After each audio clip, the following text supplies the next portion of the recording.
As new business ventures, startups are a key element in the growth of economic wealth and the innovative capacity of regions and nations.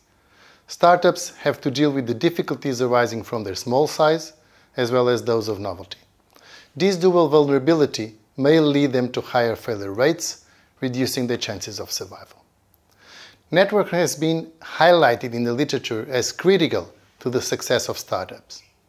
The ability to create, maintain, and use relationships to facilitate daily activities, overcome obstacles, and gain advantages allows access to resources beyond the control of companies and, as such, can influence the success of business ventures. However, networking has a dark side. For example, the very strength and density of ties created in a cohesive network may reduce the autonomy of network elements. Also, the process of creating a network of strong ties requires such an investment of time that it can distract the business owner from other aspects crucial to his effective operation.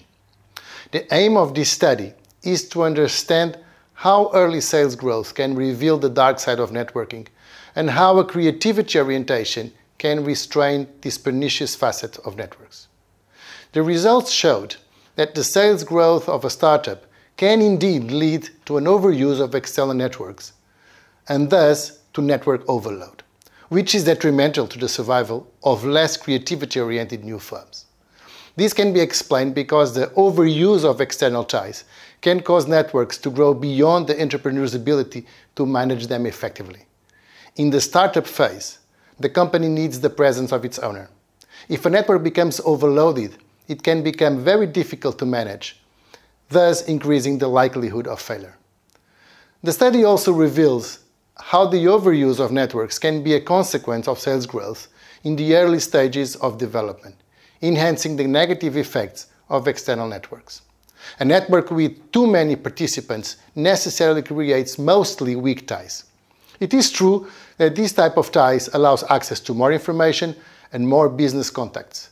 But in an initial phase, what the company essentially needs is close and lasting relationships. In other words, strong ties. Startup networking only produces temporary initial advantages if entrepreneurs do not deviate from their essential focus on the internal development of the organization. However, if startups are creativity-oriented, the negative effect of networks is mitigated. Creativity-oriented startups share a culture of praxis of innovation in which flexibility and the use of external networks are key factors for success. By accessing a wide network, companies have the opportunity to combine different ideas and resources, thus empowering their creative nature. On the contrary, when startups are not creativity-driven, they need to create and maintain relationships that help them improve the technologies and skills they already have. And this can only be done with strong ties. In conclusion, despite the advantages of networking, owners and managers of startups in a process of increasing sales growth should always keep in mind that over-investing in building external networks may reduce their focus on business and strategy, increasing the potential for failure.